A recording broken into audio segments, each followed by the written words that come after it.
Close up. Today we have the Norinco Model 213, chambered in 9mm. Let's review it. As always, let's begin by diving into some history with this guy here. Now, starting off, this pistol shares a little bit of resemblance. I know you can probably tell that. And that would be the Romanian TT33, otherwise known as the Tokarev. What we have featured here today is essentially its Chinese clone. This nice little clone here began production in the 1950s by the company name of Norinco.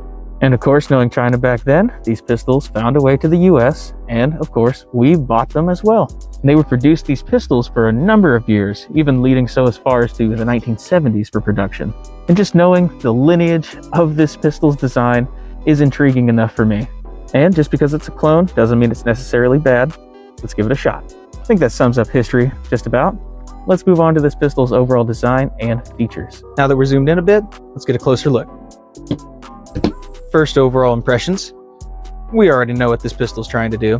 Romanian TT33, Tokarev. You know the vibe it's trying to go for. Overall, my impressions of the Romanian design and the Norinco's design here, very nice overall in the hand. It may look a little goofy here with this extended grip here and very slanted and angled form factor, but hey, it could work.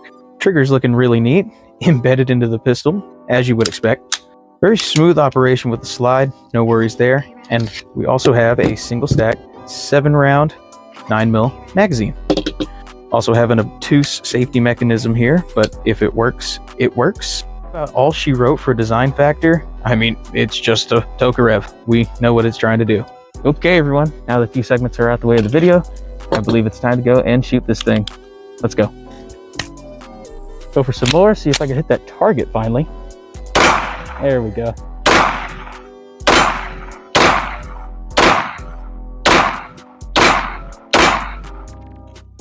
Getting there.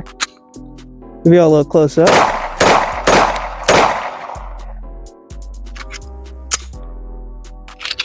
And one more because I like it a lot.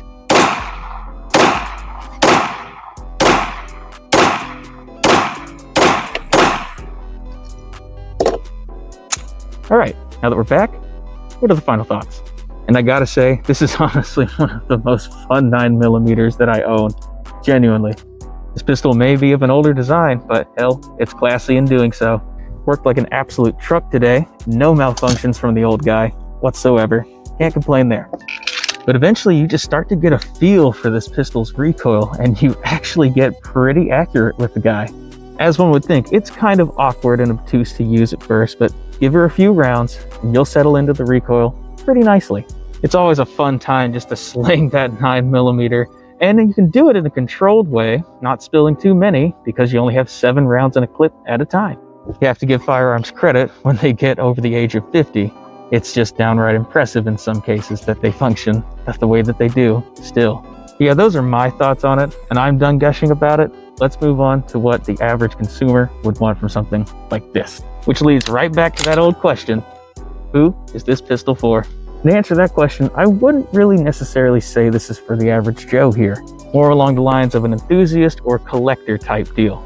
If you're expecting anything but pure novelty out of something this old, such as home defense or self-defense, that is entirely off the table, and I would not recommend that. But just to have a fun little piece of history here that functions as it should is good enough for me, and it may be good enough to some of you as well.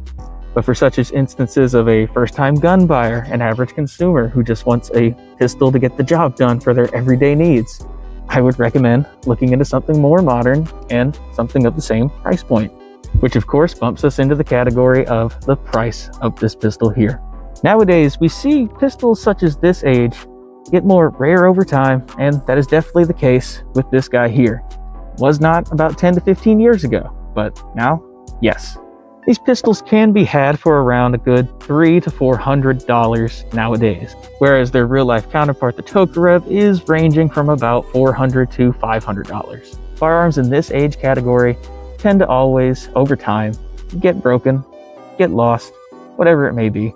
It doesn't matter. As long as the quantity goes down over time, you will see the demand for them go up over time.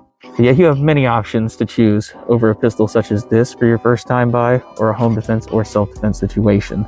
Think of the Smith & Wesson, Taurus, hell, even a Kel-Tec would probably be somewhat of a better option than this.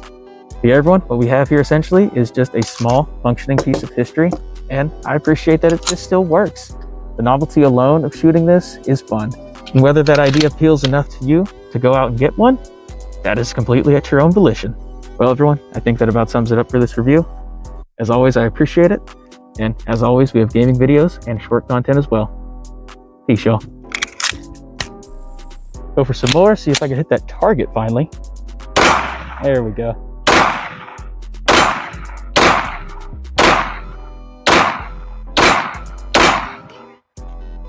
Getting there. I like it a lot.